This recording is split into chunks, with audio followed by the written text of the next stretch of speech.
नमस्कार दोस्तों, स्वागत है आपका एक बार फिर से हमारे YouTube चैनल पटना वाले गुरुजी में। बिहार के नियोजित शिक्षकों का वेतन मिलना किसी बड़े जंग को जीतने के बराबर हो चुका है। जिस प्रकार कोई सन्यासी वन में कई वर्षों तक कठोर तपस्या कर अपने आराध्य देव का दर्शन कर लेता है, उसी तरह ये निरीह शिक्षक कई दिनों तक धैर्य रखते हैं। कई महीनों तक दुकानदारों, दूध वालों, मकान मालिकों के ताने सुनते हैं, तब जाकर वेतन का दर्शन हो पाता है। एक तो कम वेतन, उस पर भी 3-4 महीनों के अंतराल पर मिलना सितम ढा रहा है। वेतन मिलने की प्रक्रिया पर आइए एक नज़र डालते हैं। उससे पहले रिक्वेस्ट है, यदि आप एक शिक्षक हो तो इस वीडियो को पूरा देखें और शेयर अवश्य करें ताकि आपकी बात आम जनता तक पहुंच सके। आइए बताते हैं वेतन मिलने की प्रक्रिया। दोस्तों, सबसे पहले केंद्र से मिलने की आशा होती है। नहीं मिलने पर राज्य सरकार अपने निधि से वेतन मद में पैसा पास करने का ढोल पीटता है।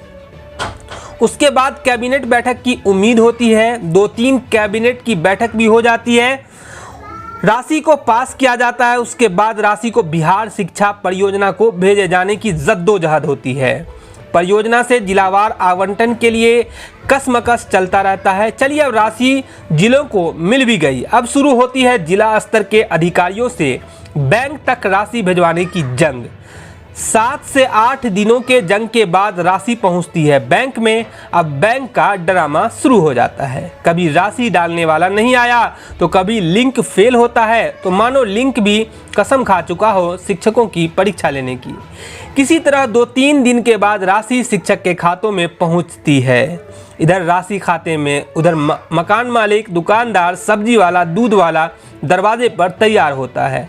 अब शिक्षक यह सोचकर परेशान होता है कि पहले इनका उधार चुकाए या फिर अगले 3-4 महीनों का खर्च के लिए पैसा बचा कर रखे। इधर मीडिया वाले भी गजब दिल लगी करते हैं। कैबिनेट से राशि पास होते ही बड़े बड़े अक्षरों में हेडलाइंस बनाते हैं कि सरकार ने दिया नियोजित शिक्षकों को तोहफा। अब इनको कौन समझाए कि जुलाई का वेतन अक्टूबर में मिलना तोहफा कैसे हुआ बाबूजी। तोहफा तो ऐसे लिखते हैं जैसे शिक्षक बिना कोई काम किए वेतन लेते हैं।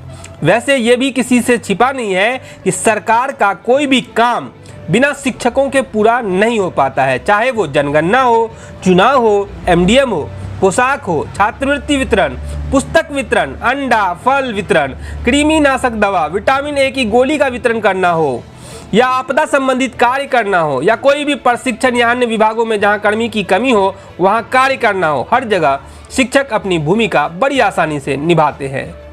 चलिए, अब इनको लगता है कि शिक्षकों को वेतन ज़्यादा मिलता है, तो अब ये बताएं कि अप्रैल 2021 से फरवरी 2022 तक का पैसा जोड़कर एरियर के रूप में सितंबर माह तक भुगतान नहीं हुआ तो ये राशि एक बार एक साथ जोड़कर मिलेगी तो ज़्यादा तो लगेगा ही।